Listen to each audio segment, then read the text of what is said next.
Welcome to Deliberate Leaders Podcast. I am Allison Dunn, Executive Coach, your host today, and I'm super excited to have our guest, who is Meredith Elliott Powell. She is the founder and owner of MotionFirst, where she is a coach, a speaker, and a business development strategist. She has authored several books, the first one being Who Comes Next? Leadership Succession Planning Made Easy. And her second book is Own It, Redefining Responsibility. And I think both of those are incredible topics for our listeners today. So Meredith, thank you so much for joining us. I am looking forward to being here and looking forward to this conversation. Awesome. So I want to start with the first book that I mentioned on succession planning. So who comes next?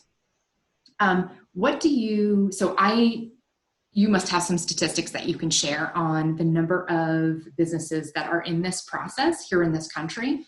Yeah, it's it's kind of fascinating because we're talking right now in the middle of this pandemic, and right before the pandemic, we're really looking at a staggering statistics of boomers getting ready to leave the marketplace, and a huge void. I mean, something like less than 20% of business owners today have really thoughtfully planned out their transition, whether that means that somebody's going to take over the company, whether they've got to have somebody in place so they can sell the company.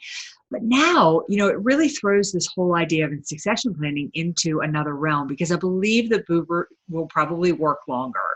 But now we've got to think about, do we have critical people in place in order to keep our business viable, to keep it sustainable? So I'm really interested to see, when all of this plays out, what the landscape's going to look like at that point. Just in general, speaking from at least the Boise, kind of the greater Idaho area, we're like the rest of the country. And some of the most hardest hit practices right now are sort of, they classify them as non-essential medical practices, right? They're high income earners, and some of them are going into retirement age. They're closing their doors. They don't have another way to serve at this point in time without a plan. There is no succession plan in place. And I think that they thought that they were going to sell it. Yeah. That's exactly right. I mean, you're seeing that, a little like this happened in 2008, where the retirement strategy was selling the practice. But the thing about selling a practice is it is worth more if you have talent in there that can keep the practice going. My husband is a dentist, and we sold his practice 2 years ago. And one of the things, thank you. Yeah, I know. What good timing. But one of the big things that we did was we made sure that his staff was stable and could run things, so that you could just plop him out and put another dentist in there. And it made the practice worth almost twice what other practices sold for in the area. So I love that you're bringing this up, because succession planning isn't just the owner, it's all the critical levels of every single person in your organization, and it brings value to your business. So I'd like to kind of tactily talk about some of the nuts and bolts that are part of succession planning, and the stages, and what people, wherever they may be, maybe they're 10 years out, what are some of the things that they need to be thinking about in order to have a successful transition, and who comes next? Yeah. One of the main things is, I think succession planning is one of those terms that really overwhelms us, right? I mean, most people don't. It's kind of like doing your taxes. You're like, I don't want to sit down and tackle that. So I always tell people, number one is, let's just start small. Let's look around your business and really say, if this business is going to be viable, if it's going to be successful long term, what are the positions that I've got to have in place in order for it to be here 2, 3, 4 years from now? The other thing is, another real step you've got to take is you've got to identify the type of employee that is successful in your organization. This is one thing we really did in my husband's practice. My husband's very type A, works really hard, all about the patient, and he was just burning through staff. And we sat down and we said, what type of person are you looking for? And he was looking for somebody who was interested in learning, who wanted to work for a practice that was number one in the area. When we started to identify what his ideal employee was, we started to hire that type of person. In the last 8 years he practiced, he didn't have any turnover at all. So every business, every person running a business has a type, and you've got to know who's successful in your organization. But the last piece I'm going to say is communicate succession. Let people know there's a future and that they're vital and they're important, because even young people will stay if they know those things are there. In all of my coaching, we talk about, having a 5-year plan when you know that you are going to be passing the baton. So you have a knowledge transfer and you're developing them up with the business skills, not just the expertise of a particular, like a dentist, right? Yes. How do you know when to start the process when you may even not know when you're even planning a transition? Oh, I love that question. The answer to that is start now. I don't care if you're 32 years old and you just graduated from school and you're opening your business, because again, we always think about succession as retirement, right? But truly, succession can be so many different things. It can be tragic. It can be an illness. It could be an opportunity that you never knew that you had. I mean, I've got one that we just worked through some things. We've been working together 10 years, and she's bought 5 different practices. So when she bought her first one, her mind wasn't that she would own 5, but because she had talent in place, when the opportunity arose, she could take advantage of that. So pull the trigger immediately. Succession should be a part of something you're doing every year. For sure. And looking at kind of the dream team you want to surround yourself with in that type of planning. So what do you think are the mandatory trusted advisors you should have?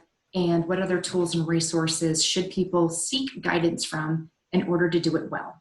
Yeah, I think that number one, years ago, before I did this, I was a banker. And I used to always tell people that the businesses that I banked is that number one, you've got to have your banker, you've got to have your insurance professional, you've got to have your attorney, and you've got to have your investment advisor.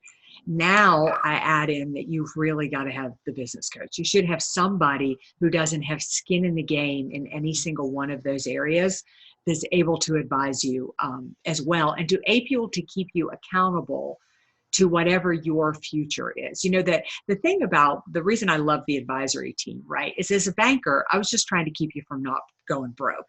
And the insurance professional was just trying to keep you safe. And the attorney was just trying to keep you from being sued. And the investment advisor was just trying to position you so one day you could retire. So sometimes we were fighting with each other, a little bit. And I find that the business coach is the person who sits outside and says, remember, you said you wanted to be on a ski slope full time by the time you were 69. I don't understand how what you're doing gets you there. So you need that team of advisors that I like to see them really sort of become people you're really close to. I mean, you're really talking to them and asking them about things all the time. In the beginning of this conversation, you mentioned about talent gaps. And in my opinion, I believe that is the number one challenge, other than there aren't enough buyers for the number of businesses that are in the market. Yeah. Maybe that's number one. And then the talent of who has the talent to take over. What do you suggest, or what have you found to be successfully developing the talent gaps that most organizations, especially small businesses, have today? Yeah. Let's really wrap those two together, because there aren't enough buyers out there. Mm-hmm. But if you want your practice to be bought, then develop your talent. Because it's the only thing that you have really different. It's the only competitive advantage you have left. The reason I wrote the book Own It was exactly to answer that question, because after 2008, and I think again after this pandemic, employees don't believe there will be a future with their business. When I was growing up, I'm 56 years old, and when I was growing up, I believed you graduated from school, you got a job, and if you just didn't screw up, you could retire there, right, and get a pension. Those days are gone. Nobody believes that anymore. So as leaders, we've taken guarantee off the table. And one of the fascinating things, I'm working on another book right now, and one of the fascinating things that I'm seeing with businesses who thrive through crisis is the CEO, the business owner, understands that talent is the most important thing that they have. They take that job on themselves. So I don't care if you own a small practice, you own a large corporation. Those business owners are thinking the same thing. If I'm going to win, if I'm going to be successful. So I think the things that you have to do, really, quite frankly, they're simple. Number one is you have to prioritize talent. You have to make it your job. You have to really invest in your culture, decide what you want the employee experience to be. And then you have to engage them. You have to bring them in to the process, allow them to help you grow your business. By the time my husband retired, he pretty much showed up to work and his employees kind of told him what to do because they really took the ownership of the practice so seriously. But you have to design a culture that invites that. And then you've got to invest in them if you want them to invest in you. You don't have to, buy them a college degree, but you have to make sure that they're training, learning, and growing, and you know what they value. Mm-hmm. I guess one of the things, so this episode is going to come out in the next week or two, and I just want to make sure that we drive home what a pivotal moment in time this is for a lot of our businesses in the war on talent. Yeah. In this kind of crisis mode, while not taking the opportunity to let go of talent that hasn't served you well and making sure that you retain and keep the talent you have. What rule of thumb would you suggest that people use in making that equation work for them? Yeah, I think that's such an important thing to do right now. And I'm sure just like you, I've been advising so many of my clients of this. The moment that we go through crisis, and goodness knows none of us has ever been through anything like a pandemic before, but we tend to think of ourselves as weak and needy. And the first thing you need to do is have a paradigm shift. And you need to realize that there are going to be a lot of people looking for jobs, a lot of people looking for opportunity. So hiring people is not going to be an issue, but hiring really great people is going to be an issue.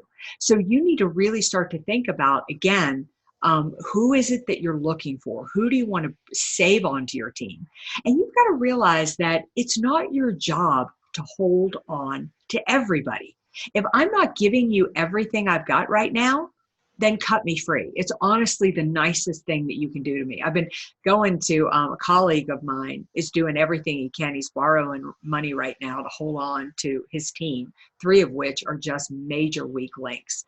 And we disagree on this. And I just think the only thing that's going to carry you through this pandemic is a strong team. Be picky and be choosy, because here's the thing you're doing. If you hold on to the weak links, you're putting your strong employees in jeopardy of your business not making it. And you need to take care of the people that are keeping the ship afloat. Mm-hmm. It's good, strong advice. Thank you for the guidance.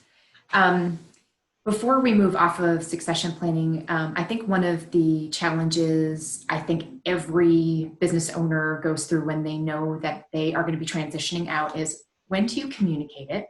How quickly do you communicate it? Or where do you hold it back so that it doesn't cause a house of cards in their mind? They think it might. Yeah. That's all the more reason to start early, right? Because when you start succession planning at 32, nobody thinks you're walking out the door. Right. And I tell people to communicate it and communicate it very clearly. So most of the time I'm working with somebody that decided at the age of 55, they needed to build a succession plan. And that's their number one fear. I can't tell anybody. Well, I hate to tell you this, but everybody realizes that you're getting older and everybody is wondering when you're leaving. And so if you don't answer that question, people start to get afraid, both employees and customers or patients start to get afraid that your practice isn't stable because your business isn't stable because you don't have a plan. So I tell my clients, really, let's just communicate it. Let's say that, hey, we know I am not going to work forever. And so I want to have talent on board so that, so that we're grooming them so that you're always taken care of. I don't have any plans right now to leave, which if that's true, communicate it. But just tell people, name the elephant in the room, because everybody knows and everybody is talking about it. So just start communicating it. Just start communicating it. Okay. I'd like to talk about own it. Sure. I am a big fan of ownership, responsibility, accountability, reliability, but you hone in on specifically responsibility. So can you define that for our listeners? Yeah. So when I wrote that book, my publisher called me and said, "You can't put responsibility in a book title. Nobody wants to be responsible," which I thought spoke volumes, right? Yeah. And so for me, what responsibility, and the reason I wrote that book is because I wanted to flip the script on that. Most people think of responsibility as a negative. I don't want to take ownership. And I see it as the path to freedom, is that when I blame others for my situation or the circumstances that I'm in, I lose the power to change those circumstances. And I wanted to see people to take, I have met in life people who have taken responsibility for their own situation. And that's when you can change the situation. And I really just felt like we were starting to do a true disservice to the younger generation, because we were giving them outs as to, life's just not fair. That's just the way life goes. But if you can see past blaming other situations and saying, okay, I'm here for a reason, I've got to figure this out, that's where the people's biggest success points have come from. It is truly a gift. I'm a big fan in listening for the language that talks about where they are in that conversation with themselves, mm-hmm. whether it's me, I, or it's you and them and they and someone else. What are the 3 key strategies that you teach to help leaders attract, retain, and fully engage top performers? If they're gonna, they have got to give people a reason to engage. So there's got to be, I tell leaders that one of the most important questions that you can answer for people is why.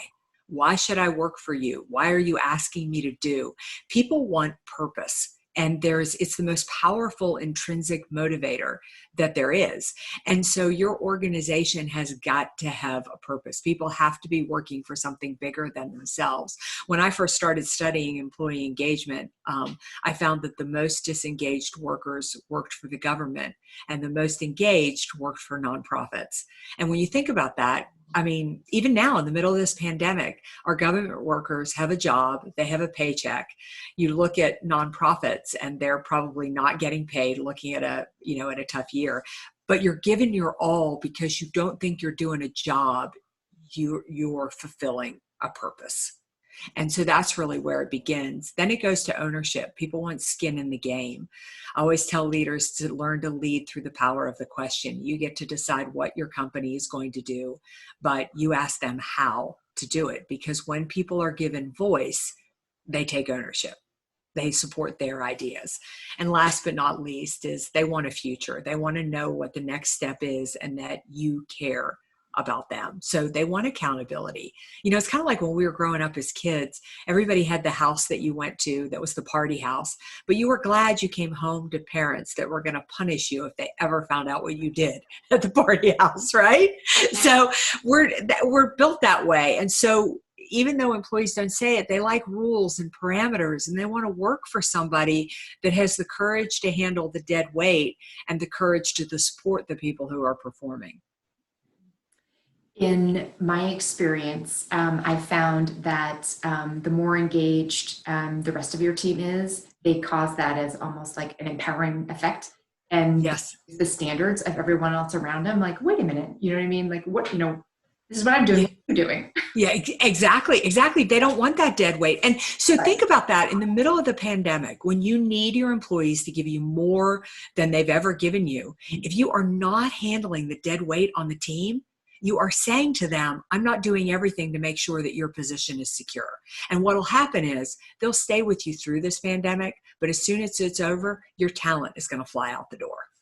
For sure. Mm-hmm. I think that's a warning for anyone. Yeah, that's right. I wonder if that means my talent. That's right. What would you say is the most fascinating story that you've come across in the research you did for this book? It's funny because when you asked me about responsibility, a story flew into my head, and it's a story of this happened a few years ago. But my husband and I we had gone to cook dinner at a homeless shelter. It was a homeless shelter for veterans, and we got there. It was just the two of us and the cook in the kitchen. And the cook was a veteran who'd done 2 tours in Afghanistan and had come back, and he was badly on drugs and alcohol, and all of the guys in this place were recovering addicts. And as we cooked dinner, we kind of asked him, he asked us all about ourselves, never ever talked about himself. But I finally asked him about his story, and he said, "You don't want to hear my story." And I said, "I really do. I want to hear your story." Well, he had an abusive father, an addicted mother. He was kind of on his own from the time he was 6, juvenile hall, the whole rigmarole, ends up, in the Army, does 2 tours and it's so bad that but he goes AWOL on the second tour. So he loses all of his benefits, comes home, he's a bad alcoholic and a drug addict, loses his wife, has no access to his child. And he's telling this story. But he goes on to say, he said, I'm where I am in my life because of the choices I made and the position I put myself. And when I found this veterans home, I learned that. And he said, here I am just 2 short years later. I've got a job. I've got a new fiance. I've reestablished relationship with my daughter. And I'm leaving here next month to start my new life. Now, there is a man who had every opportunity. Life did not deal him a set of cards. I mean, he had abusive parents. He was on his own. God help anybody who's seen 2 tours and didn't end up going AWOL. But he didn't blame anybody for where he was. And he was building his life. And it just really struck me that there is somebody who was mired in alcohol and drug addiction. And no matter what, nothing is more powerful to get rid of those things than to take responsibility for where you are, because he was proud of himself. He felt pride and courage for what he was doing, and nobody else can give that to you, And I just love that story because it wasn't right. It wasn't fair. If anybody has any right to blame, it's him. But he would have stayed stuck in alcohol and drugs, and it's only through responsibility that he found the path out. That's a great story. Thank you for sharing that. Yeah, it's a fantastic one. Coming down to kind of my final question, I have a question regarding connecting with employees. So we're all in kind of different work environments, more, especially now because a lot, the separation, and a lot of people are working from home. A lot of people aren't working at all, but still hoping that they can go back and work. Yeah. You say that the most important ingredient for success is connecting with people. So do you have any recommendations for how our company's leaders can maintain and grow those connections with their employees so remote and maybe in a completely different work setting than they've ever had to lead from? Yeah, I think the 2 most important things, I've been speaking a lot about this lately, is number 1, you've got to realize that leadership is different right now. When we hit, we all brought in January of 2020. It was a new decade and a robust economy. And we thought we were in for one of the best years on record. And here we sit at the end of first quarter, with a decimated situation. We've sent our workers home unprepared, this type of thing. So I think there's a couple of things. Is number 1, you've got to realize as a leader, you have to be more visible than ever, and you need to invest in them. You've got to realize, I think compassion is one of the most important things that you can have. And so you need to invest in building relationship and connection with them, meaning that when you start those meetings, check in with them, see how they're doing. If people start to kind of fall off the rails and aren't working as hard, understand there could be something else going on in their home. So I guess I would wrap that up in saying you have got to show people right now that you care. I love that. Such good advice. Mm-hmm. I have a random question and then I've got a wrap up question. So okay. My rapid fire question, I heard it on a podcast. I was like, I love that. The answers were so fun. So what's saving your life right now? What's saving my life right now is Zoom. I mean, I don't know. I get to see people, talk with people. We're having birthday parties and all those types of things. Zoom is saving my life right now. Yeah. Oh, that's a great answer. I bet you that's the answer for a lot of people right now. That's great. In closing, do you have any final advice that you would like to impart on our listeners? Yeah, I would. And that is that to remember that this pandemic will be over. And that you need to, I've really divided it into 3 phases, is that you need to be doing what you can right now just to sustain the business and hold on to it. Reach out, get help. You're going to be surprised how many people will help you through this. This isn't a time to say, I have all the answers. And so you need to be doing and educating the things that you need in order to take care of yourself through this pandemic, and be prepared, because we'll come out the other side and there is going to be opportunity there. Yeah, I completely agree. My favorite saying these days is all bad things come to an end. Yes, that's a great saying. Yes. What is the best way for people to connect and follow you online? Yeah, they can find me at my website, valuespeaker.com, just the terms value and speaker.com. I tend to live on LinkedIn, so you can connect with me there as well. And I have built on my website a special page for resources and tools for helping you through this pandemic. I do believe that if you build your network, you change your life. So if you reach out, I will reach back. Fantastic. And what is the name of the book that's coming out next? The book that's going to come out next is Thrive: Strategies to Turn Uncertainty to Competitive Advantage. I love that. I can't read it. Oh, that's fantastic. Meredith, it's been a pleasure spending some time with you. Thank you. Thank you so much.